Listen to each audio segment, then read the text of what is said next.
un espacio lleno de muchísima energía, un espacio lleno también de muchas ideas, de nuevas cosas que queremos conocer.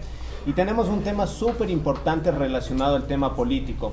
Como nosotros sabemos, la política a veces nos define como ciudadanos. Probablemente analicemos que hay ciertas tendencias políticas de izquierda, de derecha, pero lo más importante es que la persona pueda sentirse respaldado de su criterio que puede tener a la hora de elegir cierto partido o otro partido que quiera él conocer. Bienvenidos a Entre Tazas y Copas aquí en Sierra Bella, es un espacio súper lindo, bienvenidos, espero que estén a gusto. Al final de todo la idea es sacar lo más relevante posible. Mi nombre es Diego Freire y empezamos aquí el programa, pero antes de eso quiero presentarles a nuestros queridos invitados, gente muy valiosa con muchísimo conocimiento, así que tenemos a Carlos Fernando Villacreces, Carlos Fernando Villacreces. Es político también, conoce mucho acerca del tema del desarrollo económico de nuestra ciudad, fue subsecretario del Ministerio de Industrias, trabajó muchísimo acerca de proyectos, hubo un proyecto súper importante de MIPYMES que todavía se sigue desarrollando, creo que es una de las cosas importantes, fue también coordinador zonal del Ministerio de Industrias, empresario, emprendedor. Así que bienvenido, Carlitos, qué gusto que puedas estar aquí con nosotros. Muchísimas gracias, Diego, por la invitación. Pablo, un gusto conocer. Y un saludo a todos los internautas ambateños y de todo el mundo, que seguramente gracias al internet, a las bondades que tiene esta conexión, nos van a poder ver a ti. Bueno, y se está sumando a varias personas también que van a compartir un poco de sus ideas. Vamos a tener también preguntas que nos han mandado. Desde el día lunes hemos estado aquí diciendo, tenemos este tema, ¿qué pregunta quisieras hacerle a Carlos? ¿Qué pregunta quisieras hacerle a Pablo? Y bueno, básicamente tenemos ya varias preguntas. Quiero presentarles también al economista Pablo Dávalos. Es economista de profesión, catedrático, docente por muchísimos años, actualmente maneja Corpo Ambato y obviamente bienvenido, estimado Pablito, qué gusto que puedas estar aquí con nosotros y obviamente poder compartir contigo también acerca de todo lo que son tendencias políticas. Muchísimas gracias, Diego, por la gentil invitación, mucho gusto, Carlos, y por supuesto un fuerte abrazo a todas las personas que nos siguen aquí en el café, en las redes sociales. Un fuerte abrazo y muchísimas gracias por la invitación y una felicitación por este espacio tan necesario además en estos contextos, ¿no? Claro que sí. Y bueno, de antemano nuestro programa se llama Entre Tazas y Copas. Y uno de los temas importantes que queremos nosotros empezar es, ¿empezamos con una copita o empezamos con una tacita de café? Ahí les dejo a criterio de ustedes. Un cafecito sería, yo quiero un café. Empezamos con un cafecito y terminamos con un vino, Carlitos. Puede ser. Yo te voy a aceptar un cafecito, y si tienes un juguito de mandarina autóctono de la tierra, mejor aún. Claro, porque por aquí le están viendo y por eso pidió mandarina. Porque soy bien mandarina, obviamente, soy mandarina. Ok, empezamos con unos vino cafecitos. Y no, tengo que manejar así. Perfecto, ok. Bueno, hasta que nos hagan nuestro cafecito, que obviamente es un café ecuatoriano, local. Quisiera empezar con ustedes conociendo un poco acerca del tema básicamente de tendencias políticas. Cuando nosotros hablamos acerca del tema de historia, hablamos del tema de después de la Revolución Francesa, aproximadamente en 1789, que empieza el tema de una tendencia política. Sí, es verdad. Tanto de izquierda y de derecha. Quisiera conocer de ustedes cuál es su tendencia política. No sé si es muy personal o si podemos abrir un poco ya el debate. ¿Qué aspiramos y cuál es nuestra tendencia política? Quisiera empezar contigo, Pablo. Diego, yo nunca he ocultado mi tendencia, yo soy de izquierda. A nivel académico me defino como marxista. Okay. Leo muchísimo los textos de Marx, entonces ya a mi edad cambiarse de tendencia política, hermano, imposible. ¿Qué te puedo decir? Soy de izquierda, o sea, rojo si se quiere, ¿no? Como Milei diría, Milei me odiaría hoy, pero sí. Nos puede estar escuchando. Si nos escucha, soy absolutamente de izquierda, amigo. Rojo batalla campal. ¿Tú crees que, entrándonos un poco al tema de tendencias de izquierda, consideras tú que la tendencia de izquierda aporta al desarrollo de un país, de una ciudad, y crees que tal vez eso te ha llevado a tomar ciertas decisiones muy personales? Mira, la izquierda nace con la modernidad. La izquierda es una creación de la modernidad. Tú hacías referencia a los Estados Generales en Francia de 1789, ahí nace la izquierda. nace en la parte de arriba de esa convención, ¿no? La montaña se llamaban, de la montaña nacen los jacobinos, que eran los radicales de izquierda, y la izquierda viene al mundo con la revolución, pues. La revolución burguesa, después la Comuna de París, etcétera. Entonces la izquierda siempre ha propuesto cambiar el mundo desde que nació en el siglo XVIII hasta el día de hoy. Y la izquierda está asociada a los ideales de justicia, a los ideales de libertad, de equidad, a los ideales de progreso humano, a los ideales de redistribución. Entonces, eso es la izquierda. La izquierda, para mí, la izquierda es derechos humanos, derechos colectivos, derechos laborales, respeto, libertad, justicia, equidad, solidaridad. Por eso es izquierda. Claro que sí. Bueno, básicamente el tema de izquierda es pensar no solamente en una persona, sino más que todo en comunidad. Y parte también importante, porque si nos vamos a un ámbito ya de derecha, consideramos prioritario el tema del desarrollo económico. Y para eso sí quisiera preguntarte a ti, Carlitos, ¿cuál es tu tendencia política? ¿Cómo aspiras tú también, que si tu tendencia política aporta o no al desarrollo del país y de la ciudad? Bueno, sí, por supuesto, yo nunca lo he ocultado tampoco, y he sido frontalmente liberal, libertario. Aquí mi contertulio decía que era marxista. Yo soy mileicista, contemporáneo ahora con el presidente de Argentina. Pero Milei no ha escrito nada, pues, amigo. No importa que ahí no haya escrito, pero sí es importante mencionar algunas cosas. Y es que vamos a definir etimológicamente qué significa. Esta mano es la derecha, ¿verdad? Okay. Como también se la conoce como de diestra, ¿verdad?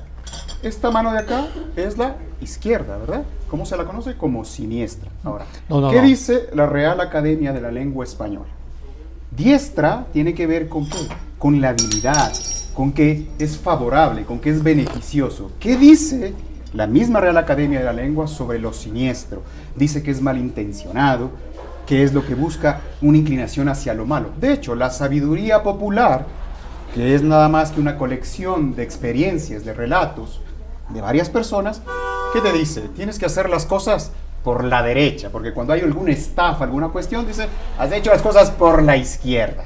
Entonces, pero más allá de un debate de izquierdas o derechas, porque yo sí pienso y sí creo que se debe alimentar el debate, pero no a través de este tipo de divisiones que normalmente lo lleva a cabo la izquierda. Lamentablemente es eso, porque esto del clasismo y esto del mercantilismo, ¿quién ha mercantilizado a la sociedad?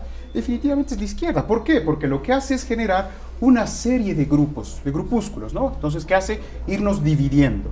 Nos divide primero entre izquierdas y derechas. Bueno, decía Pablo acá que tiene un pensamiento marxista, que yo no he leído mucho a Marx, la verdad no tengo tiempo para esas cosas, pero algo por cultura general, lo que sí puedo entender, por ejemplo, es que Marx buscaba que el proletariado, el total del proletariado, pelee contra el capitalismo. Eso un poco lo decía, ¿no es cierto? Básicamente.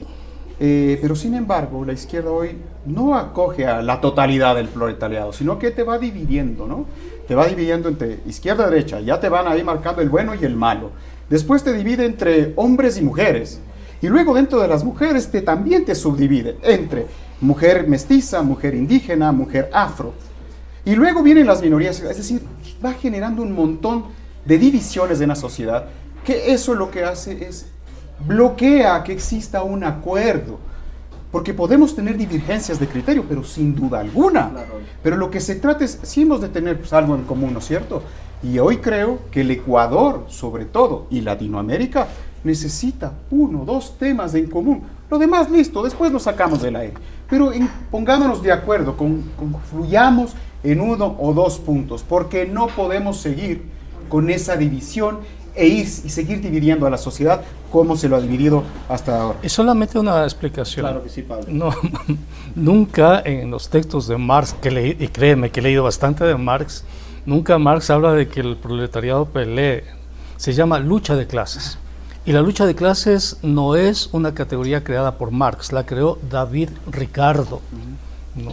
Que además David Ricardo la creó para justificar la burguesía y la lucha de la burguesía contra los terratenientes. Y las sociedades, querido Carlos, son complejas. Sí, son complejas. La complejidad de toda sociedad hace que sean contradictorias. Y en cada sociedad hay contradicciones. Y la izquierda no está atrás de las contradicciones, sino que simplemente nacen, ¿no? Están ahí. Los intereses de la burguesía, de los ricos, jamás serán los intereses de los trabajadores, lo siento. Es una pena. De esa manera porque es una pena, pero es así. No creo que ese es el camino. Centrándonos eso un poco netamente al tema ya del Ecuador, porque claro, hay varias preguntas que, como les decía, desde el día lunes varias personas nos iban preguntando y una de las cosas importantes que nos decía es que nosotros hemos analizado nuestro país, que hemos tenido tendencias de izquierda, de derecha, tendencias de centro, que no hemos sabido si son de izquierda o de derecha, que nos ha pasado, pero en los últimos años, nos dicen, en los últimos 10 años, una de las preguntas que nos hicieron es ¿cómo ha evolucionado el panorama político ecuatoriano en los últimos años? Y me centro ahí con lo último que tú dijiste, Carlitos, porque si nosotros regresamos a ver, sin desmerecer cosas positivas y negativas, hablaba en el programa anterior, es muy importante porque tampoco hay que dejar a un lado que ha habido cosas positivas que han hecho los gobiernos, pero los dos últimos gobiernos que nosotros hemos tenido han sido gobiernos no de izquierda, sino han sido gobiernos que sí tienen su tendencia a la derecha. Y la pregunta va relacionada a eso. ¿Cómo ha evolucionado el panorama político en el Ecuador en los últimos 10 años? Analizando un poco el tema de tendencia política que han tenido ellos. Mira, Diego, yo te voy a decir una cosa. Creo que esto de caer en un generalismo puede generar, a la redundancia, confusiones. Tú has dicho, mira, los últimos 2 gobiernos han sido de derecha. Yo discrepo totalmente con eso. Siendo yo una persona de derecha, siendo un liberal completo, es más, en el Ecuador no hemos tenido liberalismo, no recuerdo desde hace cuánto tiempo atrás. ¿Y por qué te lo voy a decir? De hecho, yo trabajé en los últimos 2 gobiernos. El gobierno anterior, en teoría liberal económico, con quien yo conjugaba ideológicamente, digamos, en estos términos, pero él mismo sale y termina su gobierno, que terminó abruptamente, y dice, me convertí en un socialdemócrata. ¿Sí? Y si vemos ahora el presidente actual Noboa, es cuestión de leer nada más. ¿Qué dice el postulado en su plan de gobierno? Que yo sé que el ecuatoriano promedio no le gusta leer los planes de gobierno y por eso es que vamos a las urnas y a ciegas. Pero dice, ADN es un movimiento de centro-izquierda. Entonces no podemos confundir de que porque sea millonario necesariamente es de derecha o porque sea pobre necesariamente sea de izquierda. No tiene nada que ver con eso. Absolutamente nada. Sí, a veces se quiere confundir. Yo decía tras micrófonos al inicio, cuando llegué acá, sí, la izquierda es bastante lírica, yo reconozco eso. También son intelectuales, leen bastante, nadie discute lo contrario. Yo también leo, pero no leo las cosas que normalmente se suele leer desde la izquierda. Y está bien que lo lean. Mientras leen, está muy bien. Mira, yo te digo una cosa, yo no busco que la gente piense como yo, pero lo que sí busco es que como yo piense. Okay. Hay una cosa que no podemos negar. Yo no pienso que Lasso, un banquero, sea un individuo ideológicamente ni progresista ni de izquierda. Sería una enorme ingenuidad pensar o adscribir a Lasso posiciones progresistas. Lasso es derecha. Es más, Lasso financia desde el Banco de Guayaquil una fundación de pensamiento que se llama el Instituto Libertad, que es de derecha. Son libertarios. O sea, es confundirle a la gente, es no ver la situación, decir que Lasso no pertenece a la derecha. Lasso es de derecha. Pero, y Noboa es de derecha. Noboa pertenece a uno de los grupos económicos más poderosos del país, exportadora Noboa. ¿No? Si nos vamos a eso y tomando como ejemplo los últimos gobiernos, ¿por qué si pensamos nosotros de derecha en el capitalismo, en el libre mercado, en el desarrollo de la economía, en que se debe reactivar de una manera adecuada el país, y son de derecha que piensan mucho en el capital, como tú dices, ¿por qué no han funcionado? Sí, y no funcionan porque la derecha no sabe hacer las cosas, pues, porque tienen agendas corporativas, porque piensan en los negocios, ellos no piensan en términos de derechos, ellos no piensan en términos de justicia, ellos no piensan en términos de solidaridad, ellos piensan en términos de chequeras, de intereses. O sea, Noboa piensa en términos de chequera, lo hace. Lo mismo que Lasso era banquero. Entonces tú no tienes gobiernos de derecha que han triunfado en el mundo. O sea, ¿por qué? Porque no están hechos para eso. Los banqueros están hechos para dirigir bancos. ¿No? Los empresarios están hechos para dirigir empresas y está bien, son buenísimos en eso. Pero la política significa preocuparse por el otro y la derecha nunca se preocupa por el otro, jamás.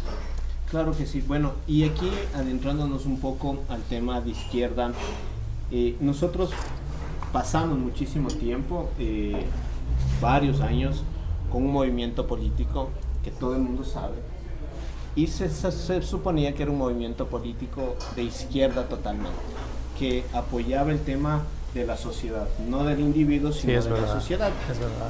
Si nosotros decimos, perfecto, un gobierno que se supone que es de derecha no funcionó, ¿por qué un gobierno que se conocía de izquierda estuvo durante muchísimos años, pero tampoco es que se desarrolló el país? Si nosotros analizamos, este gobierno nos endeudó totalmente. O sea, nosotros tenemos una deuda aproximadamente, leíamos según el Banco Central del Ecuador, más de 84.000 millones de dólares la deuda. Pero no es de Correa. No, y no, yo soy digo, totalmente... a nivel general, Soy de las primeras víctimas del correísmo, fui yo, hermanos.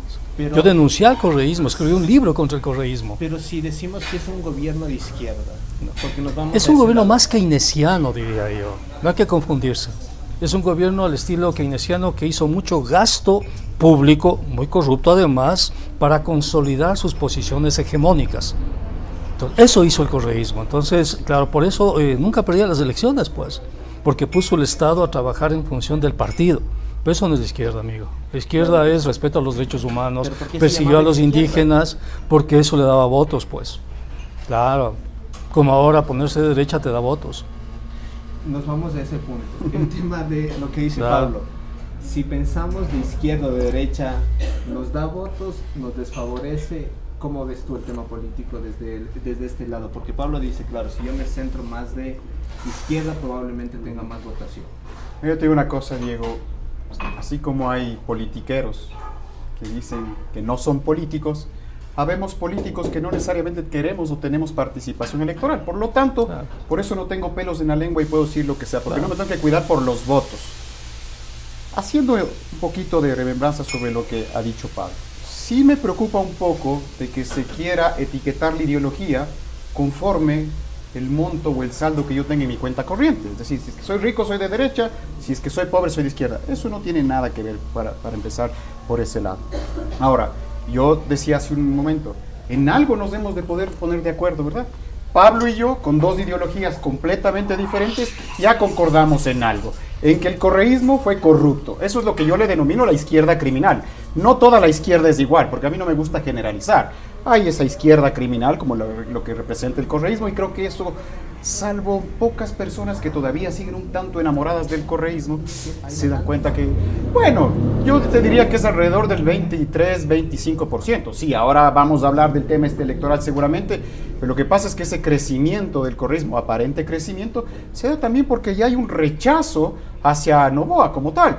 Yo no vengo a defender a Noboa, de hecho lo he dicho públicamente, yo estoy en contra del 75% de las decisiones y actividades de Noboa, pero estoy en contra en el 500% de lo que hizo el correísmo.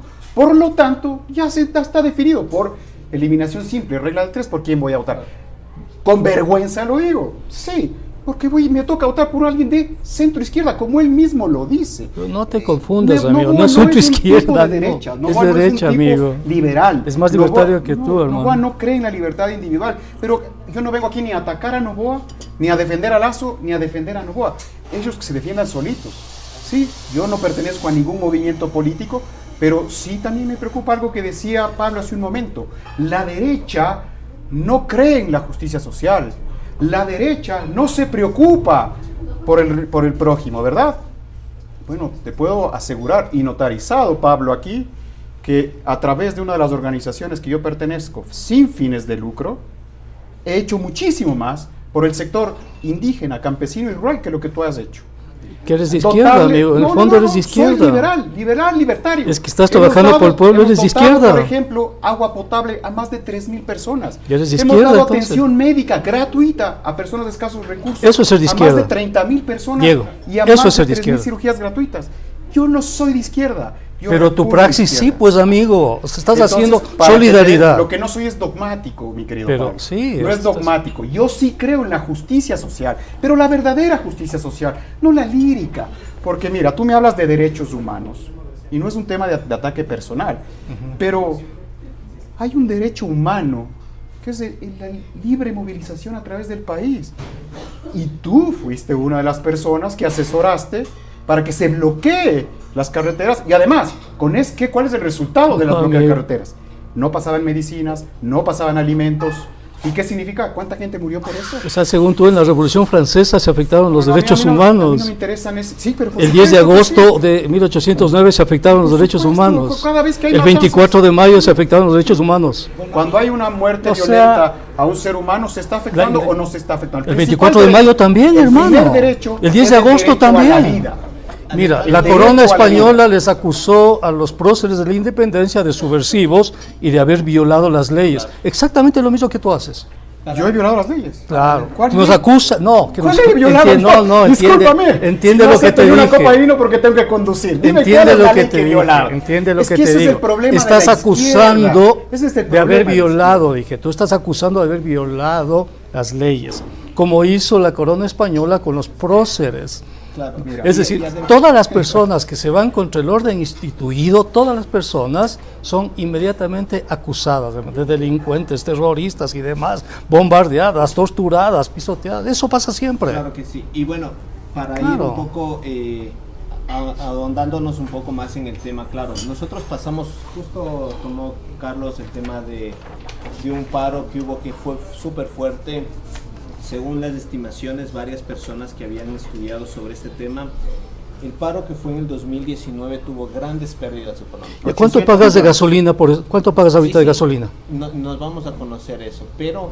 Si no hubiese habido ese paro, ¿cuánto pagabas ahorita de gasolina? Si nosotros, y lo que quería ir a ese punto, Pablo, decimos que hubieron grandes pérdidas económicas alrededor de cerca de $1.000 millones, según estimaciones, pero... Conversábamos contigo en una degustación de café que hacíamos y decías, no solamente es el tema del paro como tal, sino todo lo que se ganó del paro.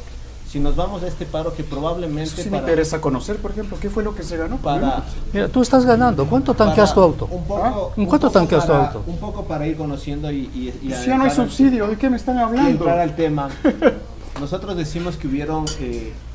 cosas que se ganó por el tema del paro. Por supuesto. Hay varias de las cosas que la gente quisiera conocer, porque muchos empresarios todavía dicen, no nos recuperamos, nos estamos recuperando del paro, cayó la pandemia, cortes de energía, la economía ha sido un tema súper complicado que para los negocios ha sido difícil de poderse recuperar todavía.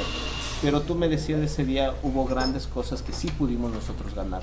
Sí quisiéramos un poco conocer, que la gente sepa también que hubo grandes ganancias también en eso. En ese entonces, digo yo, ¿qué le costaba a Lenín Moreno derogar el decreto 883? Cuando yo vio que la sociedad le dijo, no queremos ese decreto, no queremos que suba la gasolina. Porque subía la gasolina, subía el gas, recuerda, el gas, la bombona iba a subir a 5 y a $15.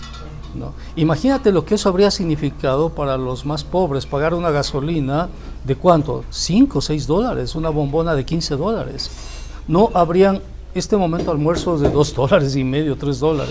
Entonces, ¿qué le costaba a Lenín Moreno decir, ya está bien, negociemos, está bien, focalicemos, hagamos algo e inmediatamente derogar ese decreto? ¿Por qué esperó que mueran ecuatorianos? ¿Por qué esperó que la situación se vaya exacerbando día tras día? ¿Por qué cambió la capital de la República? ¿Por qué asesinó a trabajadores, a jóvenes, a mujeres? Y ya cuando, claro, tenía encima incluso informe de Naciones Unidas de crímenes de lesa humanidad, ahí Lenín Moreno da marcha atrás. ¿Qué le costaba a Lenín Moreno decir, ya está bien, entremos a un proceso de negociación? ¿Qué le costaba? Y se habrían evitado, sobre todo, no me importa la plata, me importa la vida de los 11 ecuatorianos que murieron, porque las vidas son demasiado valiosas, no puedes ponerles a un precio, ¿no?, a las vidas, no importa. Por último, lo material se recupera, pero esas vidas humanas no se pueden recuperar. Hay niños huérfanos por eso, entonces el culpable de eso es Lenín Moreno, es la tosudez, la necedad. Es el hecho de imponerse de forma antidemocrática una decisión que fue impuesta por el Fondo Monetario. ¿Qué le costaba decir, ya está bien, derogo ese decreto y conversemos, hablemos, dialoguemos? ¿Qué le costaba? Entonces fíjate tú a lo que conduce la terquedad, la necedad, y es el pueblo. Cuando los pueblos se levantan pues. Se llaman levantamientos, sublevaciones, revoluciones, porque así sale la historia. La historia siempre se ha hecho con revoluciones. La burguesía vino al mundo con una revolución. La burguesía decapitó al rey, y no le importó. ¿no? Saint-Just, que era uno de los héroes de esa convención francesa, la Revolución Francesa, era muy radical en todo lo que decía, ¿no? Los bolcheviques, cuando triunfaron, tuvieron que fusilar a la familia del zar, porque así son las revoluciones. La historia es así, entonces no podemos quejarnos de la historia. No te puedes quejar del viento que te despeina. Son así. Walter Benjamin le llamaba el ángel de la historia eso, ¿no? Esa forma que tiene la revolución de cambiarlo absolutamente todo. Y después te vas recomponiendo. Y esa es la forma por la cual se hacen las sociedades en la modernidad. Cuando sale el tema del decreto que Lenín Moreno iba a colocar, una de las cosas que decía, claro, va a ocurrir esto, pero vamos a mantener el tema del IVA en el 12%. Era una de las cosas que él exigía. Hoy en día pagamos 15% del impuesto al valor agregado. Sí. ¿Funcionó o funcionó el paro del 2019? Y lo que me voy a uno de los puntos netamente de lo que decía el tema del impuesto al valor agregado. Hoy pagamos 15%. ¿Se ha podido cubrir las necesidades con ese incremento? ¿El paro ayudó a todo esto? No, en lo absoluto. De hecho, ya no hay subsidio de la gasolina. Entonces perdimos en el 2019 cerca de 8 días que estaba paralizado el país con pérdidas por casi 800 millones de dólares, y en el 2022 12 días me parece que fueron con pérdidas de 1.200 millones de dólares. En las declaraciones del señor Issa, justamente en el debate, dice que han puesto 200 millones de dólares. ¿De dónde sacan? Si odian a los ricos, ¿de dónde sacan pues 200 millones de dólares? Ya me encantaría. ¿Dónde está pues tanta plata? ¿Y qué se ha logrado con eso? Más bien lo único que se ha logrado es ese corporativismo de esa élite perversa que manejan esos temas. Porque yo no sé si ustedes se han dado cuenta, pero yo sí me he dado cuenta, porque yo sí creo en la justicia social. Por más de que me quieran ahora etiquetar de izquierda, yo soy libertario, pero hemos visto, por ejemplo, en esos paros, cómo les tratan a las mujeres indígenas y cómo están en las veredas las pobres comiendo de tarrina y haciendo sus necesidades en la calle, y no por falta de educación, sino que no hay dónde. Y cómo tratan a esa gente, cómo obligan a la gente a salir a los paros. O no nos acordamos, por ejemplo, lo que pasó aquí en Ambato en el paro del 2019, en el que se envenenó agua. Y no estoy culpando necesariamente al movimiento indígena como tal, pero dentro de ese contexto se dio ese asunto. Pablo dice que la vida humana vale, pero por supuesto, vale mucho más que cualquier materialismo, muchísimo más. Pero hemos calculado cuántas vidas se perdieron, por ejemplo, en hospitales porque no alcanzó a llegar oxígeno, medicina. Y sin embargo, el subsidio a la gasolina ya no existe. Mira, así que no se ha logrado Te nada. doy los datos de subsidio a la gasolina. 2022 subsidio 3.327. 2023 subsidio 2.000 millones, 2.246. 2024 1.650. Hoy, el mes de enero, el subsidio, te doy el subsidio, del mes de este mes en de extra, enero. gasolina extra. Hablamos de gasolina. Y nos hemos dado cuenta que con el incremento del precio de la gasolina no ha habido pues Te doy tal este inflación. dato, saqué los datos porque no estás diciendo cosas que son correctas, ¿no? El mes de enero el subsidio fue de 136 millones. ¿Ya? O sea, si hay subsidio, querido No. amigo. Aquí están los datos del Banco Central.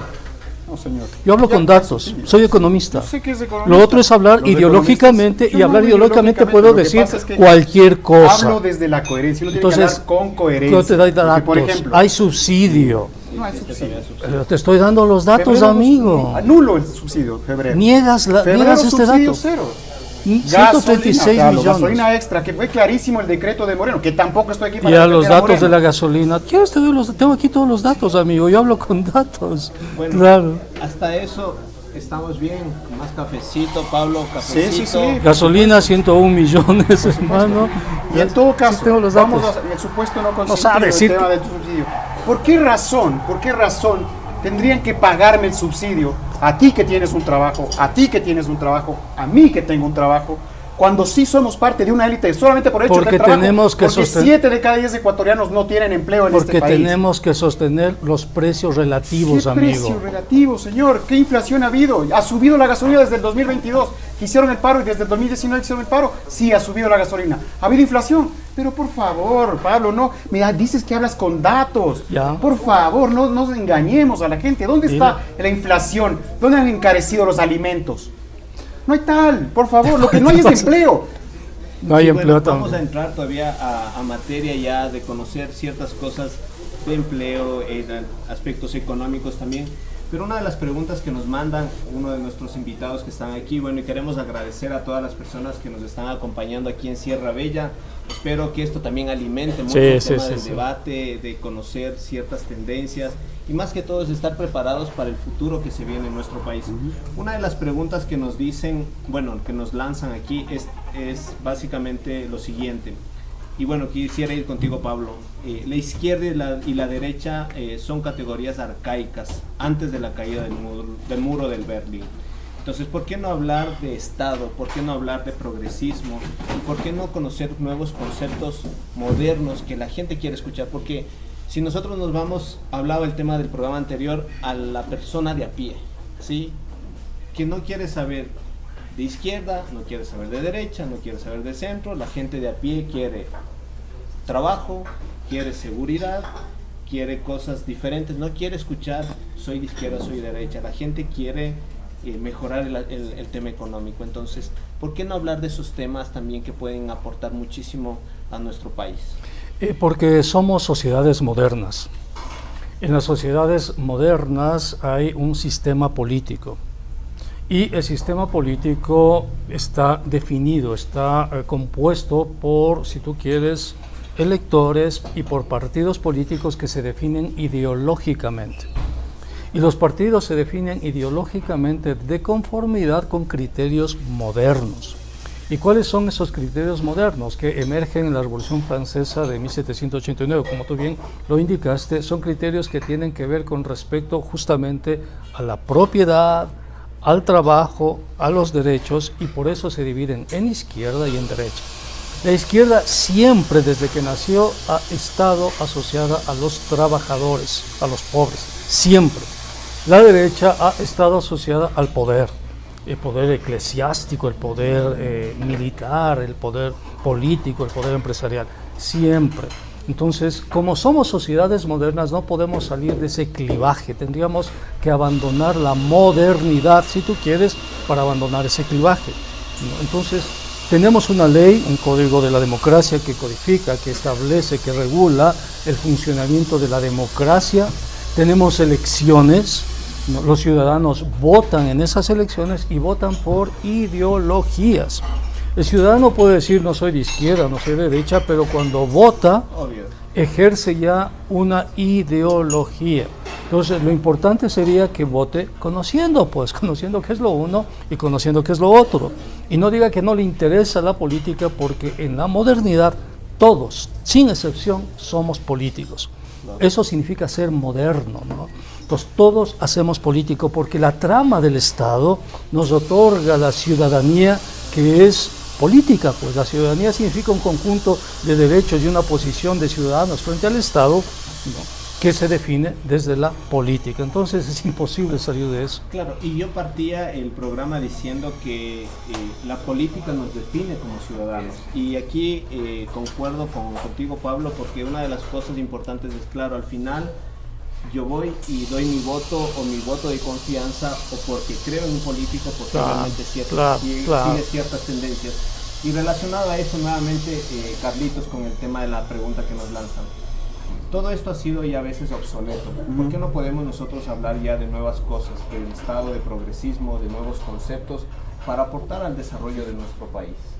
Te das cuenta que sí podemos concordar en varios puntos. También concuerdo con Pablo de que todos somos políticos, o al menos todos deberíamos ir hacia allá. Sí, al menos ir con un poco de conocimiento a las urnas, porque en lo que sí discrepo es que aquí la gente vota por ideologías. Hace 10 años atrás, 70 y pico % de los ecuatorianos votaban por la izquierda criminal. Después votaron por Lazo, que según Pablo la derecha criminal. La derecha criminal. Luego fue por Noboa, que según dice Pablo también es derecha criminal. Centro izquierda, no tiene nada que ver con la derecha, ni con el liberalismo ni libertarismo. Entonces no existe, creo yo, tal ideología. Existe entre nosotros los políticos, que de alguna manera nos vemos interesados por esto y leemos y alguna cosa. Pero lamentablemente, y aquí sí digo lamentablemente, en el Ecuador, yo creo que la gente no vota ni por ideologías. Y más bien lo que hace es ver ahí con quién medio se identifica. Y no necesariamente ideológicamente. Porque como acabo de decir, mira, si tú lees el plan de gobierno de Noboa, en su encabezado, movimiento centro-izquierda. Y vemos que un político dice que es de derecha. Yo soy liberal libertario. Yo no me siento identificado por Noboa, pero por ningún punto de vista. Sí, le voy a dar el voto y lo digo públicamente. Pero yo no me siento identificado con él. ¿Y por qué le doy el voto? Porque la otra parte es putrefacta, es criminal. Pero si hemos concordado, Pablo, de que el correísmo es corrupción, pero al máximo. No podemos avanzar por eso. Ahora, me hablas de progresismo. Yo esa palabra no le quiero mucho. A mí me gusta el progreso, sí. Pero no el progresismo, porque para mí progresista es a progreso lo que carterista es a cartera. ¿Sí? Entonces nos vienen con estos discursos a veces del famoso progresismo. Y lo que ha hecho el progresismo, yo creo que le ha contaminado al mundo. Por eso estamos como estamos hoy por hoy. Y necesitamos ir confluyendo y dividiéndonos menos. Más bien tratar de confluir, de concordar. Ya hemos tenido 2 puntos entre 2 personas que son ideológicamente completamente opuestos. El blanco y el negro. Y ya encontramos 2 puntos. Pero el progresismo más bien lo que busca es esa división. Y sí, está muy bien, te habla de derechos. Y yo estoy de acuerdo en defender los derechos humanos, pero por supuesto que sí. Pero también se tiene que hablar de deberes. ¿Dónde quedan los deberes? Te voy a decir, por ejemplo, una cosa que justo en octubre del año 2023, si no estoy mal, ¿sí? Que fui invitado yo por el Foro Económico Mundial a Brasil, a Manaus, para tratar sobre temas de los ecoemprendimientos de la cuenca del Amazonas, ¿no? Es decir, gente relacionada al emprendimiento, al medio ambiente, etcétera, ¿no es cierto? Entonces, llegó el momento en el que me tocaba a mí mi disertación y empecé con una pregunta que se las hago ahora aquí a las personas que nos están viendo y así a las personas que también están a través del internet. ¿Quién cree que la naturaleza merece derechos? Por favor.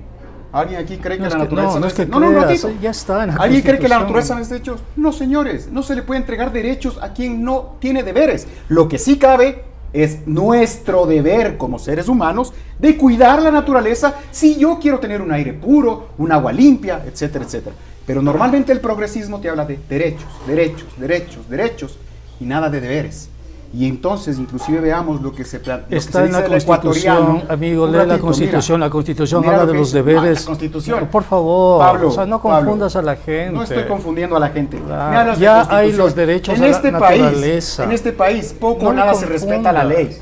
¿Ustedes creen que por haber puesto en la Constitución yo sí respeto la ley, amigo, yo sí respeto la ley. Ya llegamos al buen vivir? Si tú no respetas la ley, es tu problema, amigo, pero hay que respetar la ley. Pero por supuesto, yo la respeto. Yo también. Pero la mayoría de ecuatorianos no le respeta. Yo no sé de la mayoría, yo hablo de mí.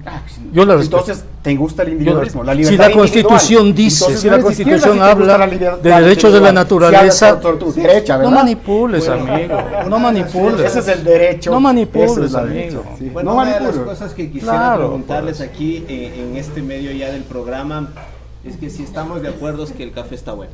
Ah, buenísimo, buenísimo. ¿De dónde es? ¿De dónde es? Está extraordinario, amigo. O sea, eso sí. Es que mira, hay cosas que, o sea, si yo digo, por ejemplo, Rafael Correa es un es un libertario neoliberal, me vas a decir, Pablo, no, me estás cargando, pues, me estás cargando, o sea, y si dices Noboa es de centro izquierda, me vas a decir, Pablo, me estás cargando, pues. Pero en su plan de Noboa, claro, es obvio que tiene que ganar votos. Pero si acabas de decir claro, que la derecha pues, te da votos, ¿por qué diría que es de centro izquierda? Porque ese, si tú quieres, esa se llama electoral. Es el escenario electoral, hermano, tienes que portarte bien. Claro. Y eso me parece bien con Carlos. Ni Carlos ni yo queremos ganar votos, ¿verdad? Ni Carlos ni yo. Él va a votar por Noboa, ya tiene una inscripción política, yo no. Ni por Noboa ni por Luis, hermano. O sea, por eso puedo decir libremente lo que digo. Habla de la izquierda criminal, pero la otra, la derecha, es más criminal, pues todavía, pues. Recuerda a los 4 niños que fueron torturados y asesinados por el ejército, amigo. Y hay un montón de casos más, ¿no? Y no decir nada ante eso me parece también criminal. O sea, votar por Noboa y aceptar esos crímenes para mí es criminal. O sea, es parte de eso que creo yo que debemos rechazar los ecuatorianos, los derechos. Si un gobierno irrespeta los derechos, yo no le puedo dar mi voto. O sea, no le puedo dar. Yo no voté jamás por la Revolución Ciudadana porque irrespetó los derechos de los trabajadores indígenas. No podría jamás votar por Noboa, un tipo que respetó los derechos de los niños, que no hizo absolutamente nada por proteger los derechos de los niños. No quiero convertirme cómplice de ese asesinato, amigo. No quiero. No quiero que con mi voto ser cómplice de esos 4 niños y otros más que fueron vilmente asesinados, hermano, en ese gobierno. No, yo no quiero eso. Entrando al tema actual, que creo que esto le va a aportar muchísimo a la gente para que conozca y tenga una visión probablemente más amplia de cuál es el futuro de nuestro país o qué es lo que nosotros esperamos. Y para aquí, este punto sí es importante recapitular varias cosas que ustedes han dicho. Y yéndonos al tema económico, que tú, Pablo, conoces muchísimo sobre esto, el Ecuador es uno de los países probablemente que genera muchísimo ingreso de dinero por el tema de la venta de barril de petróleo. El tema del ingreso por los impuestos también es alto el día de hoy. Entonces, si somos un país bendecido con petróleo, un país que tiene muchísimas cosas que ofrecer, ¿por qué probablemente no es un país que está desarrollándose de una manera adecuada? Eso es correcto, porque mira, hay datos interesantes. Por ejemplo, el cacao. Hemos pasado de exportar 800 millones de dólares a 3.500 millones en 2 años. Y ahora que el precio del cacao está por las nubes. En 2 años. El café. Está creciendo la exportación de café a una velocidad impresionante. Las flores. Ya tenemos exportaciones por 37.000 millones de dólares. Eso significa que hay un sector externo pujante, un sector externo importante. Pero revisando las cuentas nacionales y revisando el Producto Interno Bruto, he constatado un fenómeno muy, muy interesante de nuestra sociedad. Y es el fenómeno que el sector que más crece no es el de petróleo, no es el de la agricultura, no es la industria. El sector que más crece es el de salud y educación. Impresionante. Salud y educación en conjunto representan como el 22% del Producto Interno Bruto. No. 3 veces. El petróleo es 8%. La industria es 15%, la agricultura es 7%. Ya no somos un país agrícola, ya no somos un país petrolero, no somos un país industrial. Hay un proceso de diferenciación hacia la educación y hacia la salud. Es decir, cada vez hay gente más culta, cada vez hay personas con títulos universitarios, con títulos de posgrado, cada vez hay más especialización a la generación de valor agregado. Ahí está la salida. No es la minería, no es el petróleo, es la salud y la educación. Ok, y yéndonos al tema desde tu perspectiva, Carlitos, tú estuviste dentro de un ministerio que el día de hoy ha dado grandes réditos al tema del Ecuador. El ingreso por las exportaciones que nosotros tenemos cada vez va creciendo más. Sí. Hay grandes productos. Pablo ha hablado del tema del cacao, el café, tenemos el atún que está también dentro de los principales productos de exportación. Hay mucho ingreso de capital al Ecuador. Hay venta de petróleo todavía. El petróleo no es que está bajo, el petróleo está por encima de los $60 el barril de petróleo. Somos un país 100% bendecido en absolutamente todo. Creo que el problema somos los que vivimos a veces aquí. Pero ¿por qué en eso el Ecuador no logra avanzar de una manera adecuada? Mira, Diego, el problema es, y algo lo que lo manifestado tú terminas toda esta pregunta indicando el problema, creo que somos los que vivimos aquí. Y yo suelo decir varias veces que el problema del Ecuador es la actitud del ecuatoriano promedio.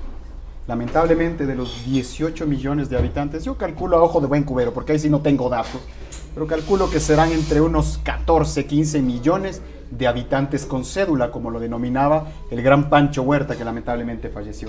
Y habemos unos pocos ciudadanos. ¿A qué me refiero con pocos ciudadanos? Gente que le gusta cumplir la norma, que le gusta cumplir la ley, porque no estamos acostumbrados para eso. Mira lo que se decía, y voy a permitirme leer un fragmento de un libro que dice lo siguiente. ¿De quién es el libro? Disculpa. Ya te lo voy a decir. Con frecuencia se oye decir a un subalterno dirigiéndose a su superior: no le hago caso como autoridad, pero hago lo que usted me manda como amigo. Tenemos respetos personales, pero difícilmente respetamos una ley, una autoridad, una institución por el solo carácter de tales. Obedecemos mejor órdenes personales que disposiciones generales. Las costumbres de los ecuatorianos.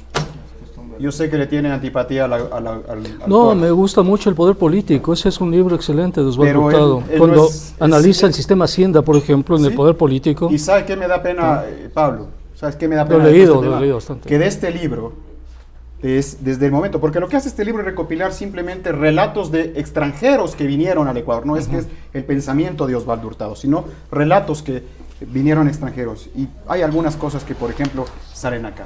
Lo único que ha cambiado en el Ecuador, desde la época de la colonia que empieza el libro, hasta el día de hoy, porque seguimos siendo, discúlpenme, la misma desgracia como sociedad. Yo discrepo totalmente, Pero amigo. que ha cambiado es que hoy por hoy yo sí creo, y afortunadamente, que hay respeto al indígena, porque antes en esta época era un mueble más. De hecho se decía de forma despectiva que se compraba la hacienda con indios y todo, y yo no creo que hay que tratar de esa manera a los indígenas. Pero sí me da pena, por ejemplo, que Pablo dice que discrepa, pero ¿qué decía Alejandro Van Humboldt?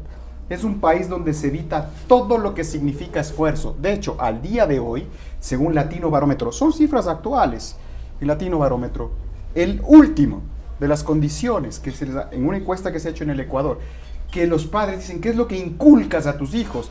¿Y qué es lo que más inculca? Que sean felices. Y lo último, el esfuerzo y el trabajo duro. Lamentablemente, y trabajo duro no significa trabajar como burro de carga, porque los únicos que cargan son los burros, sino que hacer el esfuerzo de trabajar inteligentemente. Si bien hoy por hoy hay más personas con títulos, pero el título no nos garantiza nada. De hecho, hoy tenemos un montón de másters, de PhDs, etcétera, etcétera, pero 7 de cada 10 ecuatorianos no tienen empleo. Pero eso no depende de las personas, amigo, porque yo veo ¿De quién mis depende el empleo? mis hijos adolescentes, yo les veo esforzándose en sus tareas. Mi hijo adolescente está en el sistema de Naciones Unidas y le veo leyendo un montón de cosas, le veo con sus amiguitos reunidos hablando de un montón de temas, ¿no? Realmente impresionantes. El otro, el menor también, les veo que se esfuerzan, a los amigos de ellos les veo que se esfuerzan.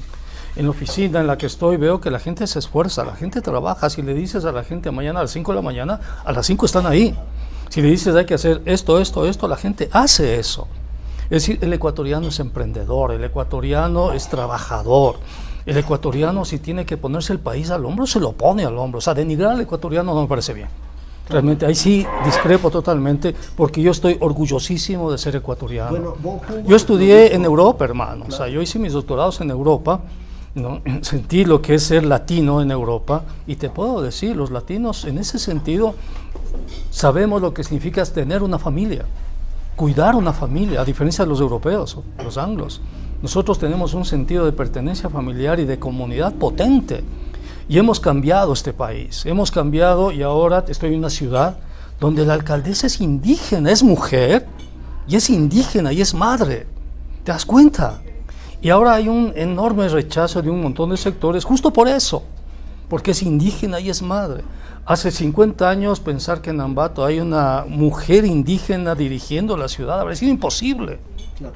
Bueno, hay otro alcalde que me cae súper bien, que es LGTB, o sea, es gay, declaradamente gay. O sea, eso hemos avanzado como sociedad, ¿te das cuenta? Sí, reconocernos en nuestras diferencias. Bueno, hemos avanzado muchísimo como sociedad, pero no avanzamos todavía como país. Si nosotros hablamos y estamos... ¿Cómo que no? Sí, avanzamos, sí, pero no somos el país todavía que se ha desarrollado 100%. Somos un país de los que más emprendimiento genera a nivel mundial. En el tema de las mujeres. Segundo país a nivel mundial, y mujeres primero, y emprendedores de emprendimiento temprano, segundo a nivel mundial. Vicecampeones mundiales de emprendimiento y no desarrollo. Ustedes concuerdan en varias cosas, y Carlos decía el tema de Von Humboldt. Von Humboldt, cuando llega, visita Ecuador, le dicen, ¿cómo es el Ecuador? Y yo creo que concordamos en eso. El Ecuador es un país raro, súper raro. ¿Por qué? Porque es un país que vive encima de minas de oro. Y les decía claramente, o sea, somos un país extremadamente bendecido, tenemos todos los productos en absolutamente todo lado, varios pisos climáticos, y somos un país que vive encima de oro. Tenemos petróleo, tenemos minerales, etcétera. Y aparte de eso les dice, es un país que vive, personas que viven encima de minas de oro, y rodeados de volcanes, a los pies dice, de ¿no? los volcanes, claro. Y al final dice, se alegra con música triste. Con pasillos. Y con los pasillos. Pero somos un país netamente bendecido. Según tu perspectiva, Pablo, ¿qué le hace falta al ecuatoriano? ¿O qué le hace falta para podernos desarrollar completamente? Porque si tenemos absolutamente todo, ¿por qué no estamos dentro de los países que más generación de empleo genera? Porque el desarrollo no está fuera de la sociedad. El desarrollo no tiene que ver con las cosas. El desarrollo está dentro de la sociedad. Ahora lo que más valor agregado genera y más desarrollo genera se llama inteligencia artificial. Y las fábricas de inteligencia artificial requieren científicos. Y para tener científicos requieres universidades. Y para tener universidades con científicos requieres gasto público. Y una política pública. Y para tener esos científicos requieres colegios en donde los jovencitos vayan y les exijan. Y para tener jovencitos que en los colegios aprendan rendimiento necesitas hogares con empleo, hogares con todas las condiciones. Pero ¿tú no crees que el Estado tiene que generar... Todo eso es el Estado, todo eso es el Estado. Entonces, ¿cómo puedes tener científicos, por ejemplo, cuando aquí en Ambato no tenemos doctorados? Nuestra universidad ecuatoriana no genera doctorados.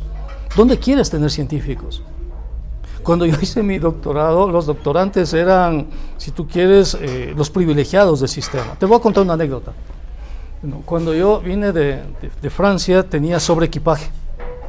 Y en el counter de France, el señor del counter, libros. Me dice, ¿por qué está con sobreequipaje? Le digo, estoy haciendo mi tesis doctoral, tengo que traer libros.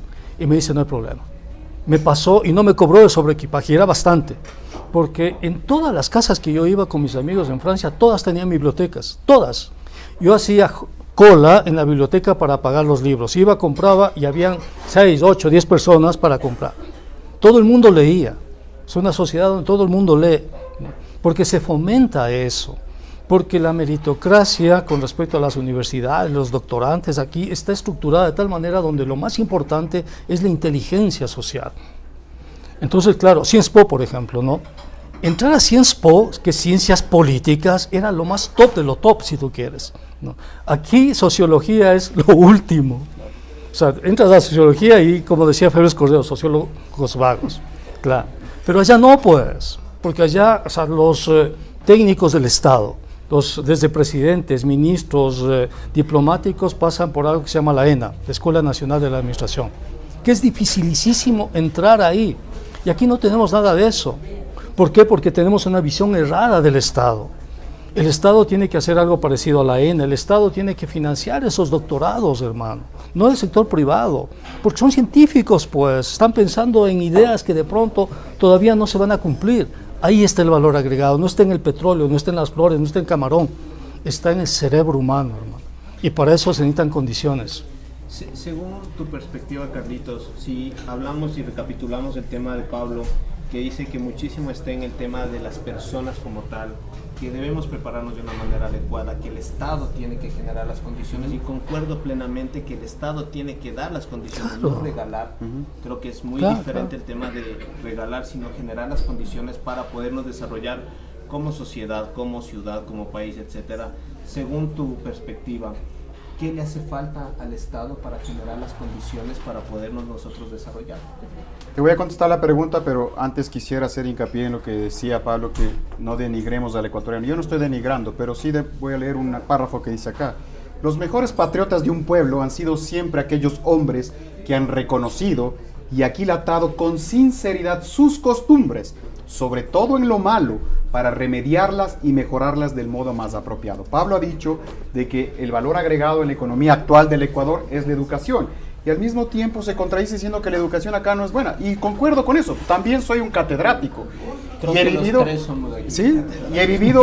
vivido situaciones en las cuales muchas veces me avergüenza, porque por ejemplo, soy profesor de universidad privada y también he sido de universidad pública. Cada vez que me contratan a la universidad pública, ¿saben lo que me dicen?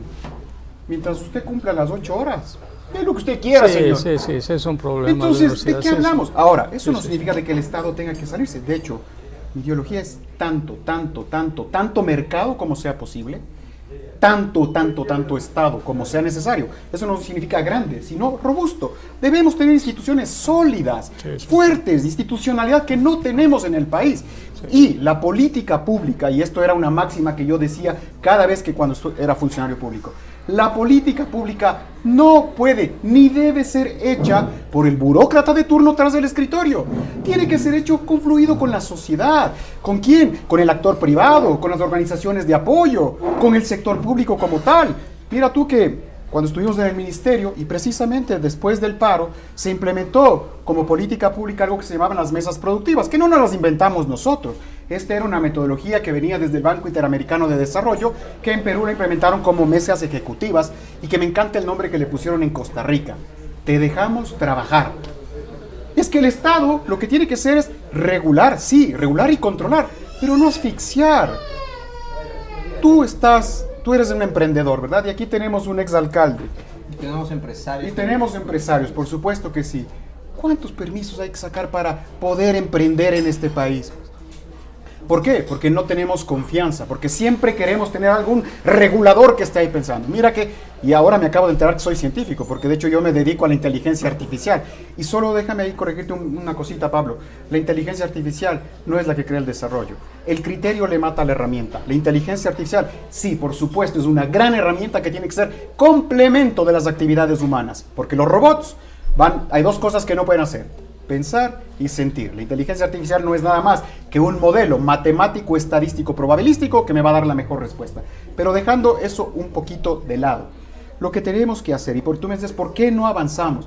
Es por la actitud que tenemos como ecuatorianos. Primerito, lo que tenemos que hacer es cumplir la ley. Y si no me gusta la ley, señor, entonces impulsa el cambio de esa ley. Es lo que tenemos que hacer.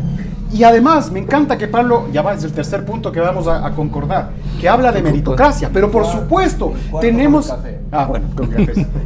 que defender la meritocracia. Aquí no tiene que ser autoridades opuestos. Hay este famoso concurso de méritos y oposición, que es una payasada completa, en la cual no prevalece la meritocracia. Te prevalece, si es que eres mujer, más puntos; si es que eres indígena, más puntos; si es que eres de los LGBT, más puntos. No, hay que ir por la meritocracia, independientemente de si eres hombre, mujer, gay, lesbiana, indígena, mestizo, negro, afro, lo que tú quieras.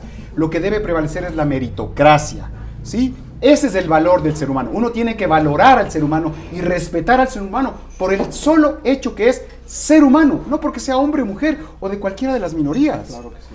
Pero sí hay, se llaman vulnerabilidades. Sin los duda niños, alguna, sin duda alguna. Claro, con personas con discapacidad. O sea, no puedes tratarles como si fueran, ¿no?, personas que no tuviesen esa discapacidad. Creo que nosotros estamos avanzándonos a una decisión probablemente de las más complicadas que puede haber. En par de semanas nosotros tenemos que elegir ya un próximo presidente o presidenta. Y obviamente hay que empezar a tomar ciertas decisiones. Y para este punto, pues yo sí quisiera, hay una de las cosas que nos hicieron dentro de las preguntas es, desde su perspectiva, si tuvieran la oportunidad de hablar con uno de los dos candidatos que nosotros sabemos ya cuáles son, ¿qué consideraciones ustedes les pudieran decir para aportar al desarrollo de este país, para que las cosas se puedan manejar de una manera adecuada? Yéndonos contigo, Sí. Juan Pablo, si tuvieras la oportunidad de estar con uno de los dos candidatos, ¿qué opciones les pudieras dar o qué consejos pudieras darles para que ellos puedan tomar las mejores decisiones? Hay muchas cosas que se pueden hacer, ¿no? Muchísimas cosas, ¿no? Pero lamentablemente estamos dentro de un corsé que son los acuerdos con el Fondo Monetario. Entonces yo primero que le diría es que prescinda de esos acuerdos con el Fondo Monetario y que ponga la casa en orden. O sea, lo primero que le diría, ¿no?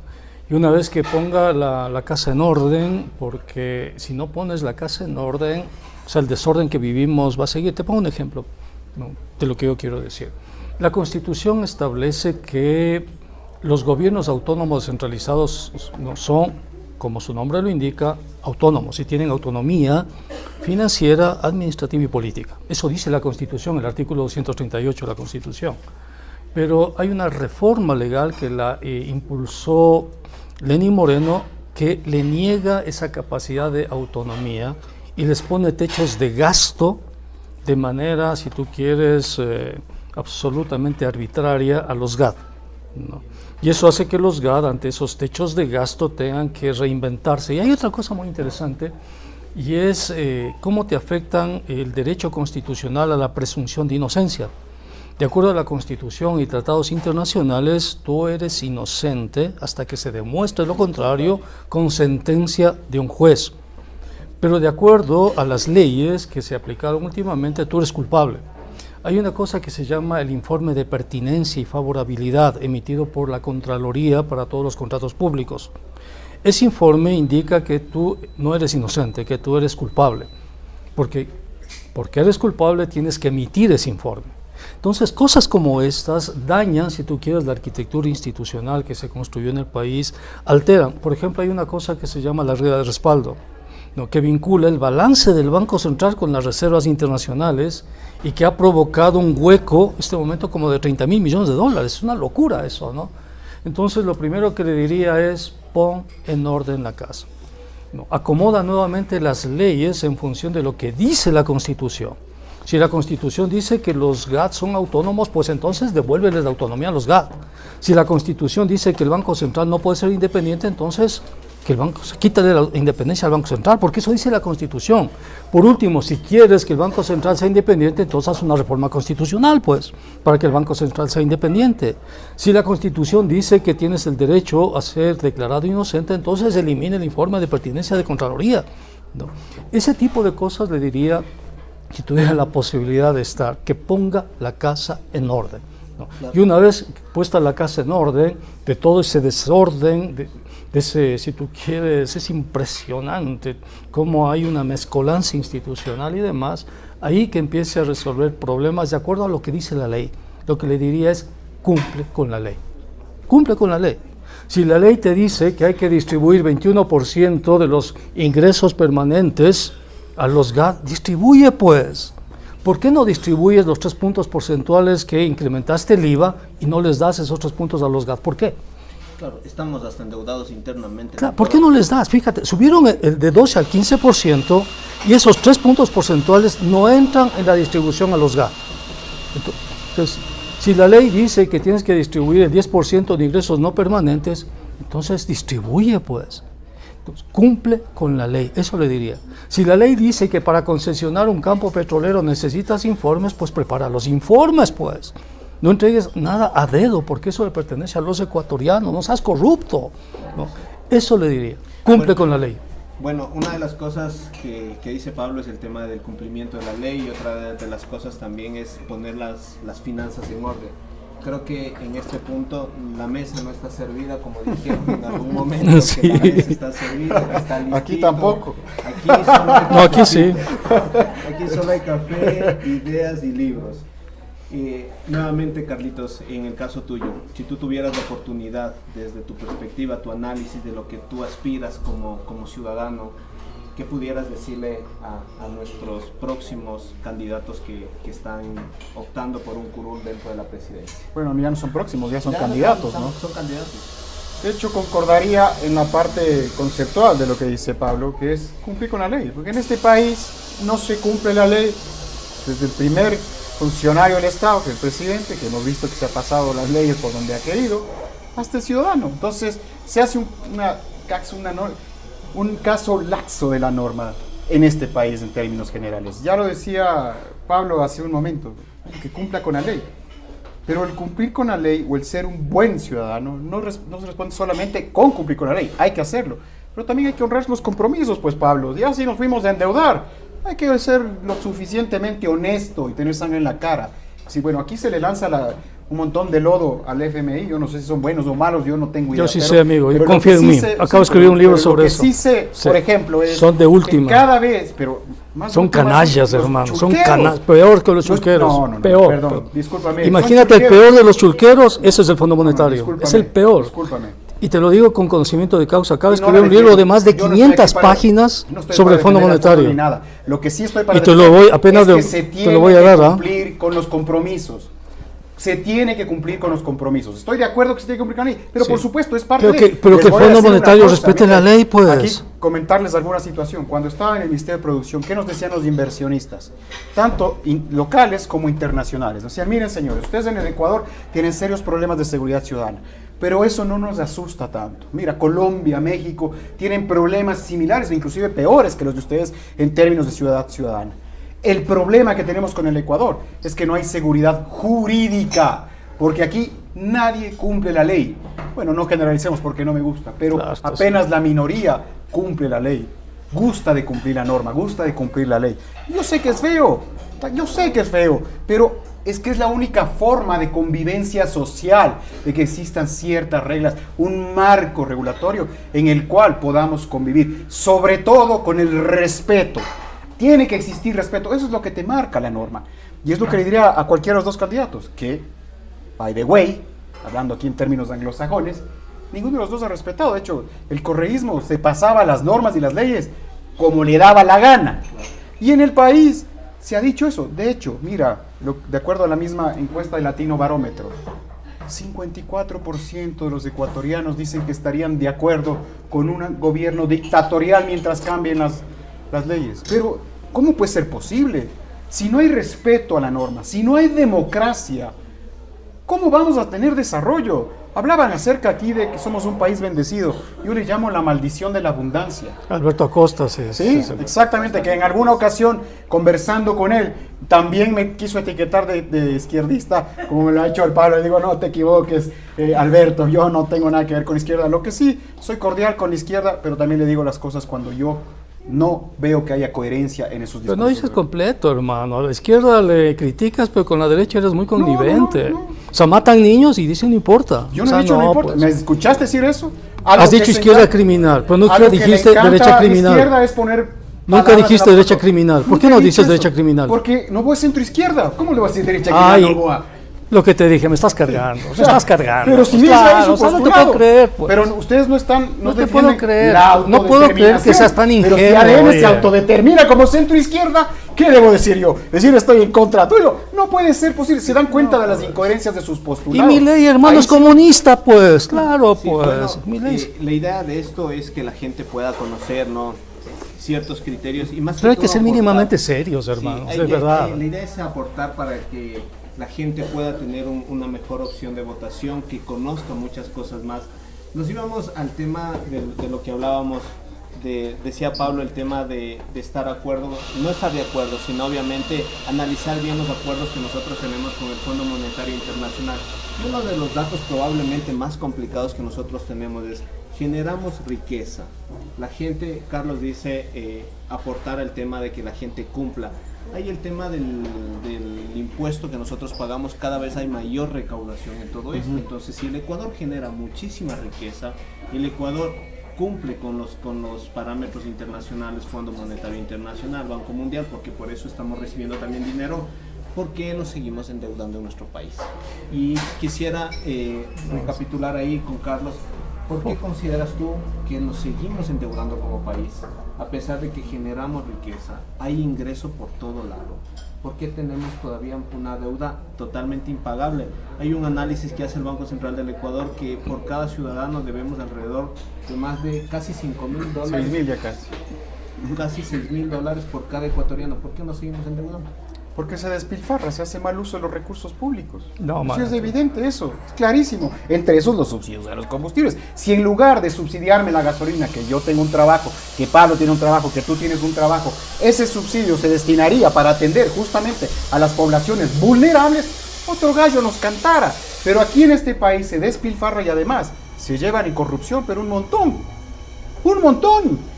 Si aquí el deporte nacional es la corrupción. Demos una respuesta seria, sí, a eso. Demos una respuesta seria, consistente, con datos. Hay dos componentes de deuda. La una se llama deuda externa y la otra se llama deuda interna. ¿Cuánto es la deuda externa? La deuda externa es de $46,000 millones. Es la deuda externa. ¿Cuál es el principal acreedor de esa deuda externa? No es China ni mucho menos. El principal acreedor es el Fondo Monetario Internacional. El Fondo Monetario Internacional se lleva más o menos la tercera parte de esa deuda, ¿no? La otra parte, 17,000 millones, son los bonos que renegoció Lenín Moreno en el año 2020. Ya. ¿Cuánto ha crecido esa deuda? Esa deuda ha crecido en los últimos años de 42 a 46.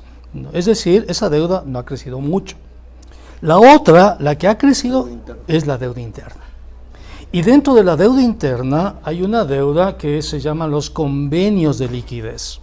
Esos convenios de liquidez pasaron de 750 millones en 5 años a 30,000 millones de dólares el año pasado. Ahí está el problema. ¿Por qué está el problema ahí? Porque el gobierno está, si tú quieres, tomando recursos de todas las instituciones para derivarlos a las reservas internacionales. ¿Por qué? Porque cubrieron con reservas internacionales el balance del Banco Central, que es algo que técnicamente no se puede hacer en dolarización. Ese es un crimen, ¿no? Es como si estuvieras enfermo de insulina, hermano, y te ponen azúcar a la vena. O sea, si te da shock insulínico, le culpas al hospital. No. Entonces no hay que hacer eso. hay que respetar. Por eso hay que romper esa relación entre reservas internacionales y balance del Banco Central, para devolverle, si tú quieres, la sanidad a las finanzas públicas. Ahí está. No tiene nada que ver con desperdicio, no tiene absolutamente nada que ver con corrupción, que la debe haber, por supuesto. La debe haber, pero hay que ser serios, hay que hablar con datos, y en este caso de deuda externa están los datos ahí. ¿Cuál es el problema? Los convenios de liquidez de la deuda interna.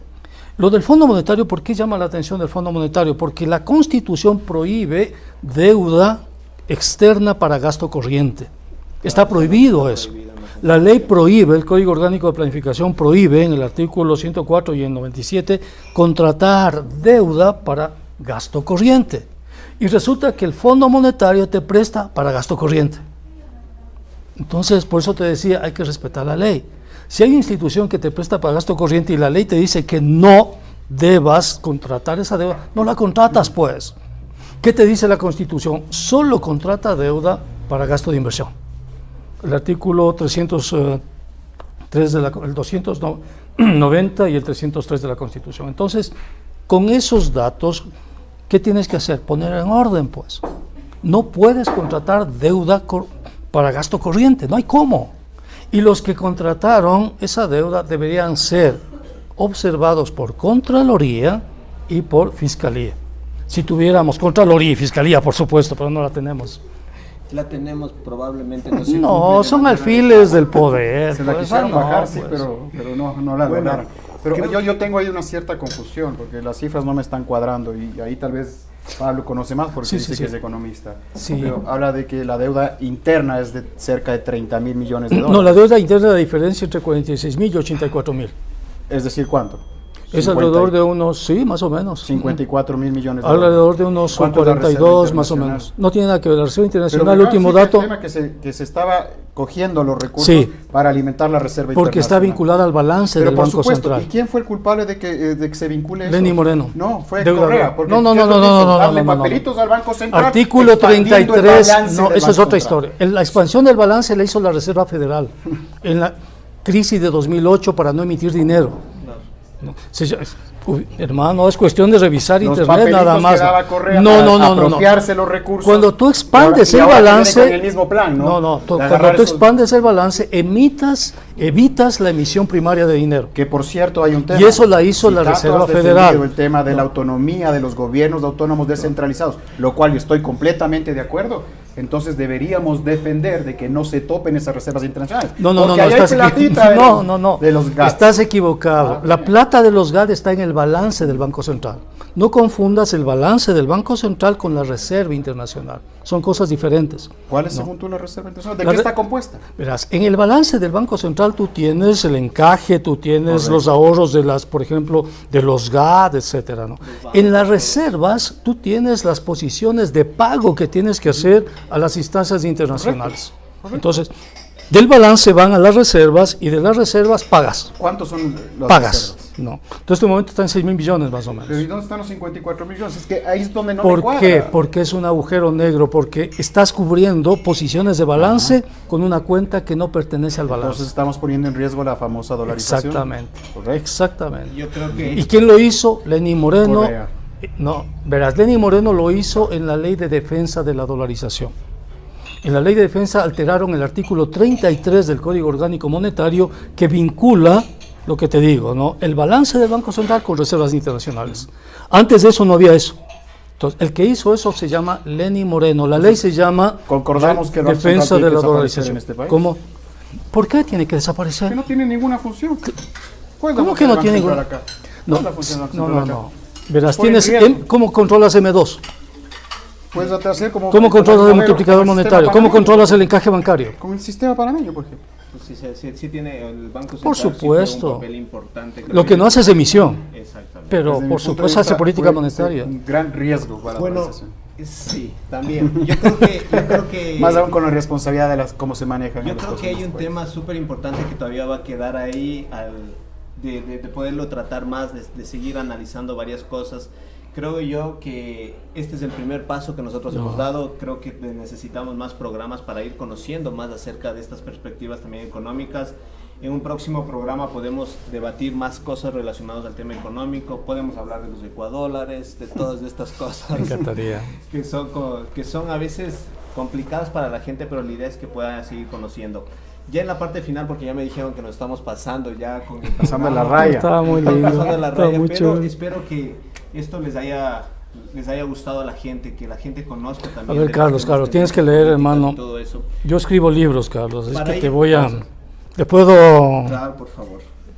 Muchas gracias, Pablo. El mío está en digital, así que te enviaré el enlace para que puedas ver que se llama Nuevas Enséñale, Estrategias hermano, a para la gente el Emprendimientos. libro, hermano. Sí. Claro. Gracias, Una de las Pablo. cosas para ir culminando, y espero que les haya gustado, espero poderles tener una próxima ocasión, para ir culminando este debate, bueno, esta conversación que hemos tenido, Sí, esta es una tertulia que conversación. hemos tenido aquí, que la verdad ha sido bastante enriquecedora para todas las personas. Sí quisiera topar el tema de vista muy personal de cada uno de ustedes, de qué es lo que ustedes aspiran del Ecuador en un futuro. Consideran, yo les decía en el programa anterior, ¿crees tú que hay un futuro para seguir aquí en nuestro país? ¿Crees que hay las condiciones adecuadas para nosotros estar aquí? ¿Y qué haríamos nosotros personalmente para poder mejorar todo eso? Quisiera empezar contigo, Carlos. Sí, bueno, yo creo que, insisto, siempre habrá futuro, pero para que tengamos un futuro de progreso, de desarrollo, tenemos que aprender a cumplir la norma y la ley. Sin eso no lo vamos a lograr. Nosotros los ecuatorianos tenemos que aprender a ser disciplinados, es algo que no lo somos, lamentablemente no lo somos. Y yo sé que los politiqueros normalmente por evitarse malos momentos con los votantes, sí, no dicen las cosas como son. Yo soy político de formación y de convicción y lo digo sin pelos en la lengua. El problema del Ecuador es la actitud del ecuatoriano promedio, vuelvo a insistirlo. Si no cambiamos esa actitud, no vamos a tener un desarrollo. Por lo tanto, sí tenemos que enfocarnos en eso. Además, hace falta también que exista una comunión entre los diferentes actores de la sociedad. Que sí, por supuesto, el sector público, como lo acabo de decir, que tiene que ser fuerte, no grande, fuerte, institucionalizado, sumamente sólido. Con el sector privado, con las organizaciones de desarrollo, tenemos que confluir. En el Ecuador no estamos pensando en términos de innovación. No estamos pensando en términos, y eso es lo que nos va a permitir a nosotros salir. ¿Qué es la innovación? Nuevamente, fórmula matemática, creatividad por eficiencia. Pero la eficiencia bien entendida, porque si bien se quiere confundir a muchas veces que la eficiencia tiene que ver con mercantilismo, no va por ese lado. Yo no me enfoco solamente en las cosas materiales, soy liberal, soy libertario, defiendo los derechos humanos y no solamente me enfoco en las cosas materiales, me enfoco sobre todo en el desarrollo real de la gente y de la comunidad. Claro que sí, muchísimas gracias, Carlos. Pablo, nuevamente contigo. ¿Crees tú que hay futuro en nuestro país? ¿Qué condiciones tú crees que nos pueden ayudar a mejorar como sociedad para que este país pueda avanzar de una manera adecuada? Sí, mira, por supuesto que hay futuro. Yo, lo que te decía, veo a mis hijos, son adolescentes, ellos hablan de política, ¿no? El uno quiere hacerse físico nuclear, el otro astrofísico, le gusta el deporte, la música y demás, pero siempre están pendientes de los debates del país, leen bastante mis hijos y sus amiguitos también. Entonces creo que las nuevas generaciones son mejores que nosotros, totalmente mejores. Son más abiertos, ya no tienen tantas telarañas en la cabeza, ya no vienen con esos chips del racismo, etcétera. Confío muchísimo en esas nuevas generaciones y estamos trabajando para dejarles un país mejor. Es cierto que no nos ha ido bien estos últimos años, se han cometido errores, pero ya no somos la sociedad de 50 años. Osvaldo Hurtado hablaba del sistema Hacienda, pues, del patrón de Hacienda, ¿no? De la colonización, de lo que significaba el sistema Hacienda. Hemos salido del sistema Hacienda en 50 años, ¿no? Ahora somos mucho más democráticos, nuestros hijos son mucho más democráticos de lo que hemos sido nosotros y de lo que fueron mis padres, creo yo. Hay herramientas impresionantes, redes sociales, inteligencia artificial, robótica, etcétera. El mundo está cambiando y necesitamos ideas para ese mundo que cambia. Y afortunadamente el sitio donde están esas ideas del mundo cambiante están en la izquierda, porque la izquierda es eso, es innovación, la izquierda es repensar el mundo, porque la izquierda quiere cambiar el mundo, pues. Y para cambiar el mundo hay que entenderlo. Muchísimas gracias, Carlos, muchísimas gracias a todos y hasta una próxima conmigo. Sí, claro que sí. Bueno, para terminar el programa, creo que ha sido un programa bastante enriquecedor. Muchísimas personas todavía se quedan con varias dudas. Esto va a dar todavía para poder conversar en una próxima ocasión. Agradecer a todas las personas que han podido estar aquí presentes, a las personas que se conectan, que pueden ver el reprise. Nos han visitado varias personas, por ahí teníamos a varios amigos empresarios, exalcaldes también que nos visitan. Muchísimas gracias por estar aquí.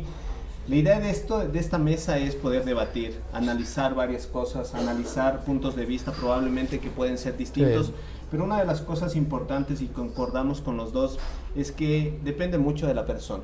Creo que la persona, más que una ideología, más que si soy de izquierda, soy de derecha, soy de centro, soy progresista, la idea es cumplir. Creo que una de las cosas importantes para mejorar como sociedad es cumplir, y debemos cumplir desde nosotros mismos con las cosas que vamos a hacer, cumplir con la ley, los reglamentos, hacer de una manera adecuada. Y obviamente decías, Carlos, el tema de la innovación, y yo cuando hablo mucho con los estudiantes les digo, aquí sí hay innovación, pero es una mala innovación que nosotros le llamamos la viveza criolla, sí. Porque somos innovadores como no tienen idea, ni apenas sale algo el ecuatoriano ya lo tiene, y yo creo que si eso lo transformamos de una manera adecuada podemos avanzar nosotros. En honestidad criolla deberíamos transformarlo. Y yo creo que esa es una de las cosas importantes, así que muchísimas gracias por estar aquí presentes. Creo yo que va a haber todavía muchísima tela por cortar. La mesa está servida con cafecito. Ya se acabó el café. Así que muchísimas gracias a todos por estar aquí presentes. Este fue nuestro programa Entre Tazas y Copas junto a Pablo Dávalos, Carlos Fernando Villacreces y bueno, en la conducción Diego Freire. Les esperamos en una próxima ocasión. Muchísimas gracias por estar aquí. Gracias.